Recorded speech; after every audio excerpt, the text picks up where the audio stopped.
Well, hello, ladies and gentlemen. Welcome back to Grizzly Bear Sims YouTube channel, and welcome back to Calmsden Farm for episode number 9. Hope everyone is having a wonderful, wonderful day. We are going to get right into our work today. We are in a brand new game day, and it is October the 1st, the first phase of October. We are playing 2 game days per month, 6 game days per season. And so we have a little bit of work that we need to do. And, like most real life farmers, at least I would assume that most will start their day tending to the animals. And so we don't always play sun up to sundown type of gameplay here. We kind of do what needs to be done, and we don't necessarily worry about what the calendar or what the clock says as far as when we're doing things, as long as it's within the correct season and all of that kind of stuff. But we are, in the morning, and it is the first of the month and all of that stuff. So we're going to mix up some total mixed rations as I clear my throat. Sorry about that. And I believe I briefly talked about how I had figured out how best for me, in the way that I build things, the size of bells that I made, and it maybe was not the best situation for me to do what I did, but it is what it is, because right now there's nothing that we can necessarily do about it. Is I have to do a little bit of um, I have to do a little bit of a change up of things. So what I mean by that is the first thing we're going to do, okay, first of all, total mixed rations. In Farm Sim 22, straw is not required to make total mixed rations. Basically, all you need is equal parts of silage and hay, and that will basically give you total mixed rations. We are going to, though, cut that down a little bit by using straw. And if you use straw as a filler, and I know that they will do this in the real world just to basically save a little bit, save their silage, save their hay, or perhaps save a little bit of both of it, and they will use straw. Now, I created the largest straw bale that I could when I was baling straw off of our wheat and barley fields. And it was not the best idea, because what I essentially got was 9,000 liter bales of straw. And if we leave 9,000 liters of straw in this mixing wagon, the one that we have here, which holds 24,000 liters of total product, we will never get mixed rations. We will get forage, and basically there's nothing that we can do with that from our perspective of being able to feed our cows. So what I'm going to do is we're going to just ease up here just a little bit, and I am going to empty out a portion of this. This worked the other day. Maybe I need to do the other side. You tip side right. Okay. So I'm going to empty out the better portion of this down to about, there we go. Anything under about 5,000 will be just fine for what we're going to do here. Now I'll go ahead and turn on our mixing wagon just so that that is a little bit more authentic. And then we're going to get out, and what we're going to do now is we're going to get a bale of hay, essentially, because I've got a whole lot of silage bales. I've got 53 silage bales was what I counted when we did our grass silage.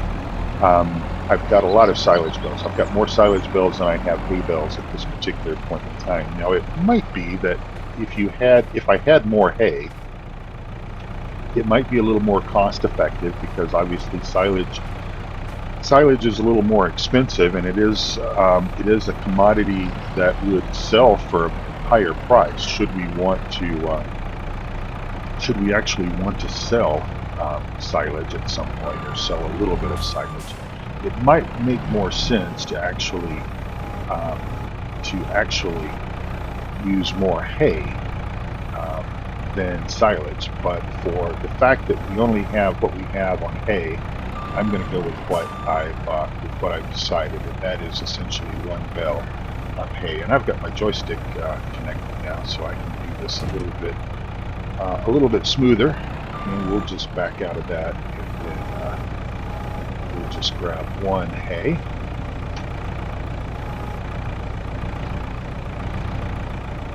Like that.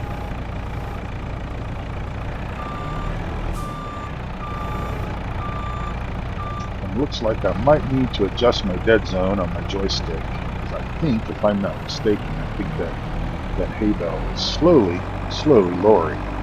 Anyway, so this is our next hay bale, and it might also not be the best solution to do the mixing inside the cow barn, but it was just easiest right now because that's where the mixing wagon was, and so that's kind of what we're going to just do here. Go back down, move around, and we'll put our, without tipping over there we go. We got our hay in there. Okay, so we've got a portion of straw, we've got hay, and now we're going to drop this. I'm going to drop this fork right there. Wrong button, Jerry. And we're going to go get our other round bell fork. Going to get two, count them, 2 bales of silage.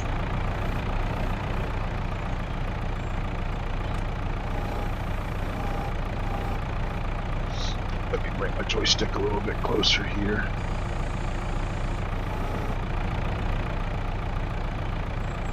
Move my camera around where I can see. And then we'll close in on this guy, lift him up, back out of here just a little bit. And we're going to kind of do things try to do things as a little realistic as possible, or as realistic as possible. We're going to go ahead and cut the wrapper off of this. I think I can do this with R. That will give us a clean bale of silage.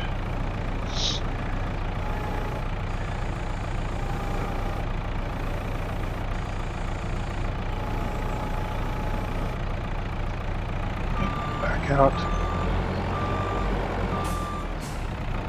and we'll move this into the mixing wagon.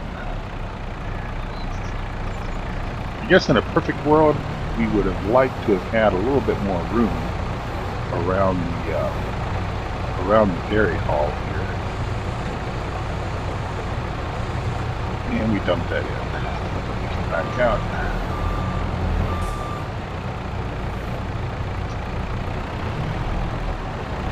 And we do it all over again.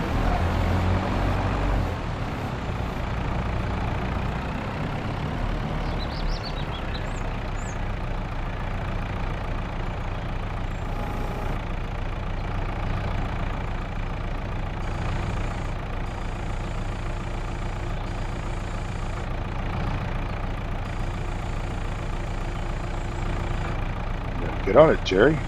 Now we go. And then we can lift this up. And I don't really think you have to. I don't think you have to cut the wrapper off, but I think it's just a little more. I think it's just a little more realistic to do it this way, because obviously you wouldn't put the bell with the plastic and everything around it inside the mixing wagon.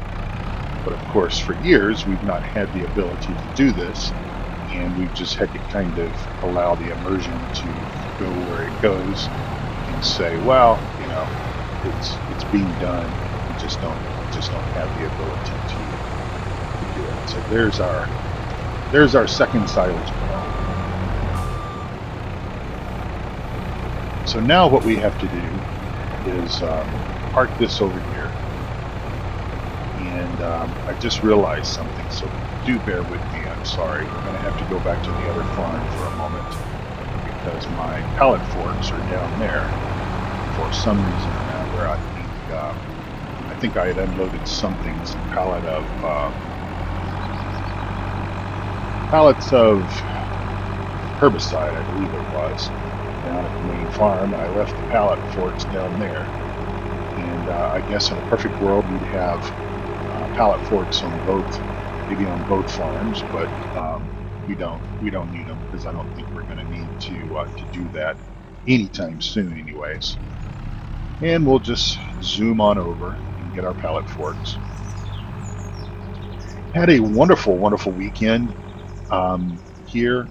This is the first time that I've played Farm Sim in a couple of days. Yeah, I know that sounds odd, but I was spending my time doing some flight sim and just absolutely enjoying it. I do try to spend about 2 days to my, the time that I have for gaming. I try to spend about two of those days, two of those time slots doing flight sim, simply because it's something that I enjoy doing. And I do have to change my desk up a little bit whenever I do flight sim versus farm sim or truck sim. I have a yoke, and I have a set of rudder pedals that I have to basically put into the position of where my steering pedal for farm sim, truck sim, and/or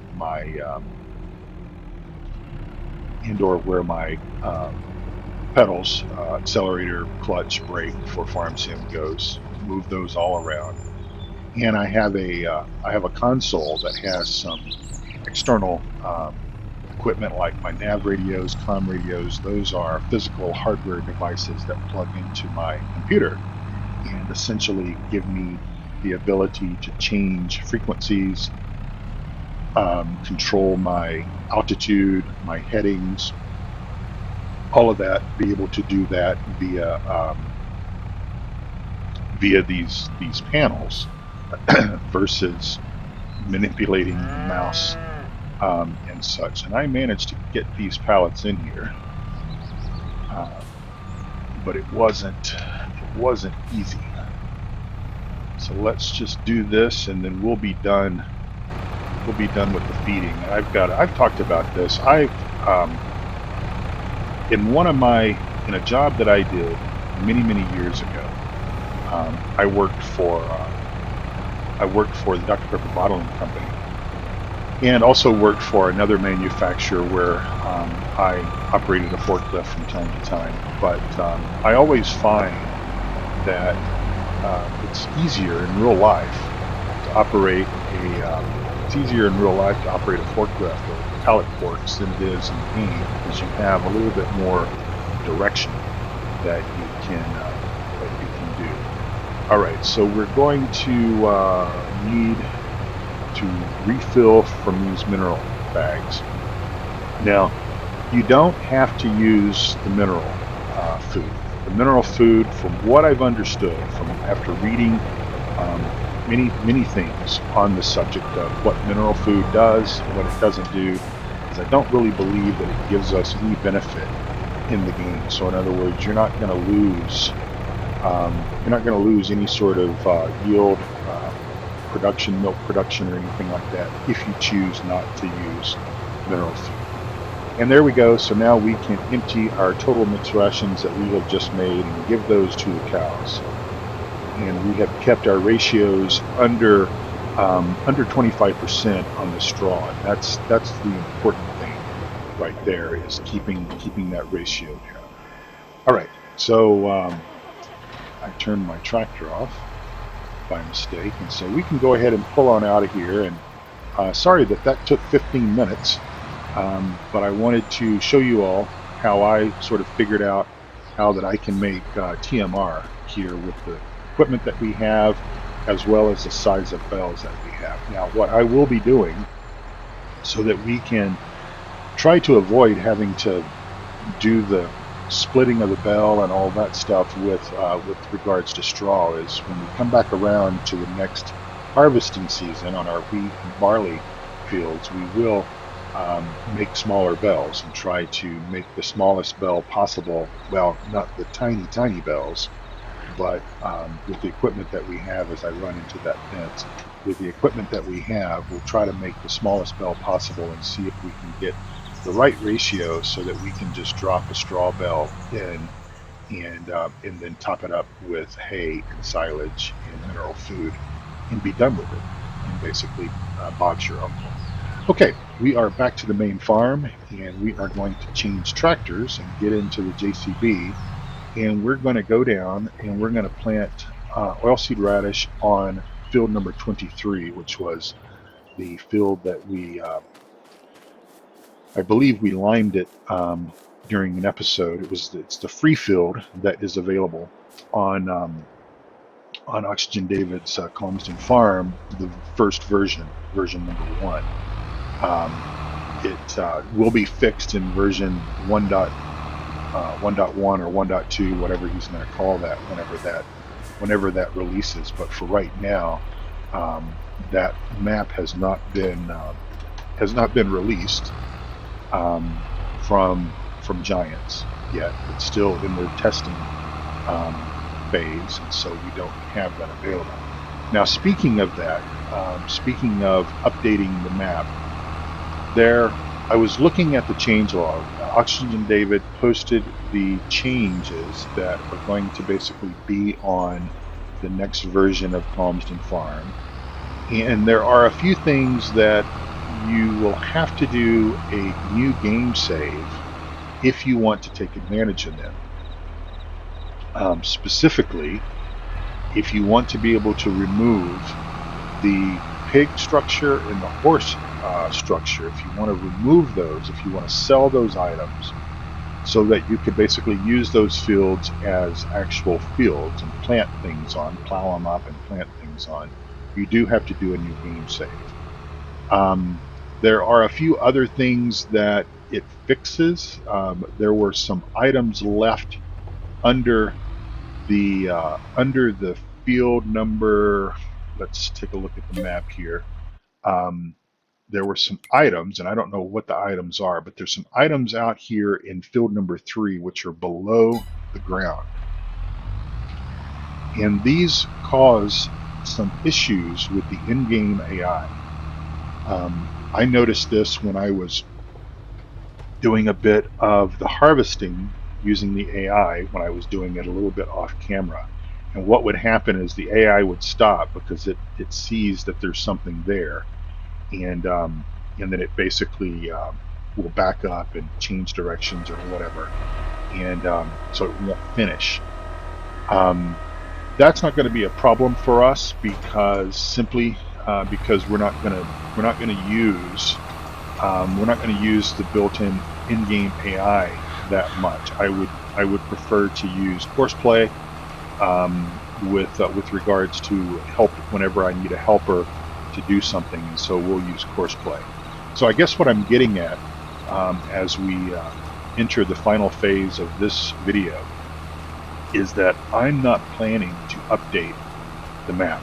I will leave the map as it is, not take the update, because if I take the update, then for one, I don't want to do a new game save, so I don't want to have to basically start all over or do a whole lot of off-camera work to bring us all back where we are now, or whenever the update comes out. I don't want to have to do that, and I don't necessarily need the features that a new game save would bring about anyway. I don't care about selling the horse paddock or the pigs. We may actually do pigs at some stage. Mr. Thornton has some ideas about pigs, and so we wouldn't be selling that stuff off anyway. And then the other features that don't necessarily require a new game save, in my opinion, aren't big enough to actually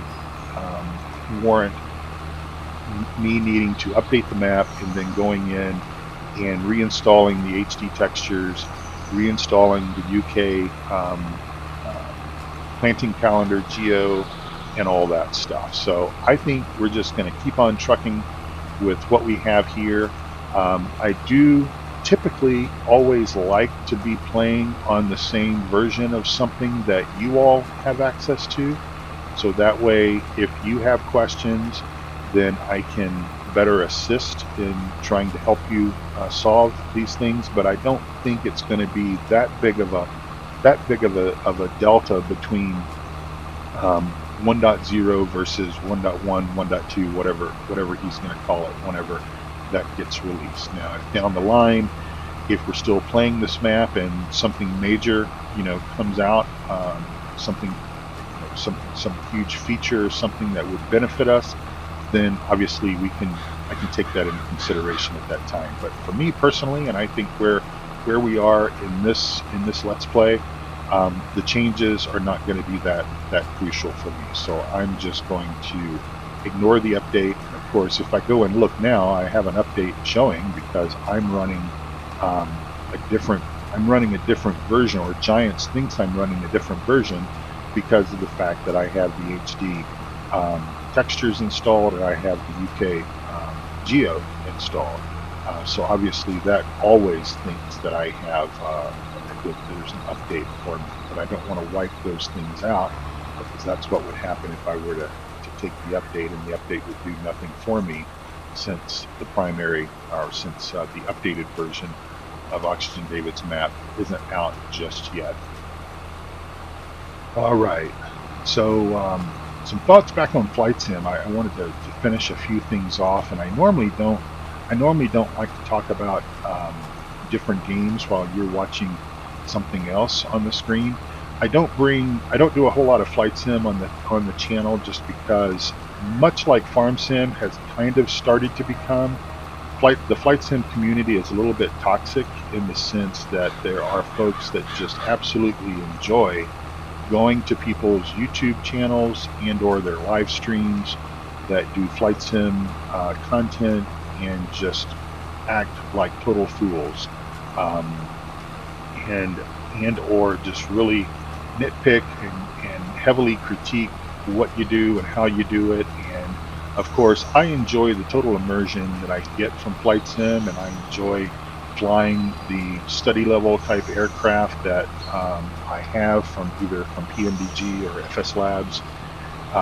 And as far as making content and how-tos and all that kind of stuff, I just learned a long time ago that because of the folks that are just so toxic with folks in the community, that I just don't need that. It's not that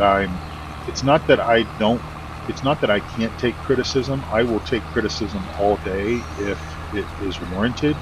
But to just have someone pop into your channel or your live stream just to ridicule you because you have chosen to fly a specific type of aircraft or a specific company of aircraft like American or United or Southwest or whatever the case might be, I just don't need that.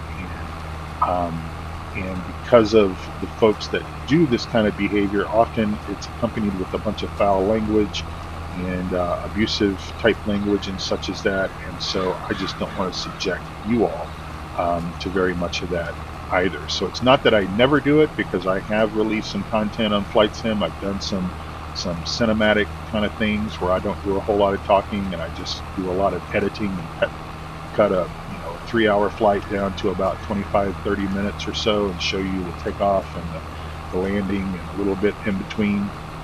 And I may still do those from time to time, but that's pretty much the extent of it. Well, in the real world, it is Tuesday, and as I said, it's actually it's Tuesday, 1st of February. And I do apologize, because if you've stuck with me this far, if you managed to get through the mixing of the food and everything, and you're still with me as I put oilseed radish down in this field number 23, I do apologize if you hear a heater running in the background. It is cold today here in Colorado, and my basement, where my man cave is, can be kind of cold down here. And it is really cold today. It's even going to get colder tomorrow. We've got a ton of snow coming, something in the neighborhood of about 6 to 8 inches possibly, that we're going to get starting late this evening throughout all day tomorrow, Wednesday. And as I said, I haven't recorded since Saturday any Farm Sim content, But I wanted to get this video out because I'm hoping that you'll see this video before the weekend. I'm going to try to settle into 3 to 4 videos per week, see if that will fit my schedule, so that will allow me some time for my other hobbies. I'm also heavily involved with flight sim, to the point to where that I am the chief operating officer for a virtual airline, an American Airlines virtual airline. And that takes a great deal of my time in coordinating all sorts of different tasks and everything related to the virtual airline. And that takes a lot of time that I need to be able to spend. Plus, there's a few folks who are submitting mods to Simply Safe Mods, and I'm having to test those and get those uploaded to the site, get download pages built and everything. And so I've just kind of determined that there's no way that I can do everything that I enjoy and still pump out 6 or 7 videos per week. It's just not going to work for me. So what will end up happening is I will end up getting burnt out, and that's going to be no good for anybody. Certainly not for me, because I don't like that burnt out feeling, and it's not going to be good for you, my wonderful friends and viewers, because the content won't be worth watching when I get burnt out. I know I've been there, done that before, and it always stems from just trying to do way too much, way too fast. And I think what this might mean for me, we'll see. I'm not going to make this decision immediately right now, but I think as I'm kind of sitting here talking about it, thinking about it, and certainly not wanting to burn myself out, it's possibly going to mean that Elm Creek, that series, is going to go away. I'm going to finish it, just basically wherever I left off, and that way I can devote my time to this map, my energy, my creativeness, if that is something. I can devote that to this, and then that will allow me time to do all the other things that I have, plus all my chores that I have to do, because a happy wife is a happy life. And I'm going to leave you with that comment. A happy wife is a happy life. And if you have a wife or a significant other in your life, make sure you keep them happy, and you will find that they're a lot more accommodating to the other kind of hobbies that you have in your life. Keep them happy, and take good care of them as well. Take good care of everyone that's around you. Look after your friends, your family, even your neighbors. I live in a community that is mostly comprised of retired individuals. A lot of my neighbors are in their 70s and 80s. One of my neighbors is even 92 years old, and she gets along very, very well. But I look in on her every so often just to make sure that she's okay, and I check in with her before I get ready to go to the grocery store to see if she needs anything. And do that in your community if you have the ability to, because this new world that we live in with the coronavirus and the pandemic and all of the restrictions that we're having to endure, it's making it hard for some people. And it's also cutting a lot of these people off from their normal resources, their bridge games, their domino games, their just ability to be able to go out and socialize. And a lot of these people are finding themselves stuck at home without anyone else around, without the ability to socialize and everything. And just if it's a nice warm day, just even standing at the front porch and having a conversation with these people 6 feet apart will bring so much joy to their life. And as a consequence, trust me, it will bring joy to your life as well, because you will know that you're making a difference in someone's life. That's my closing comments for you this morning. Take good care of yourself, those around you. God bless you all, and please come back for another video here on Calmsden Farm, which will be coming very soon, and I will see you all back here at that time. So bye for now.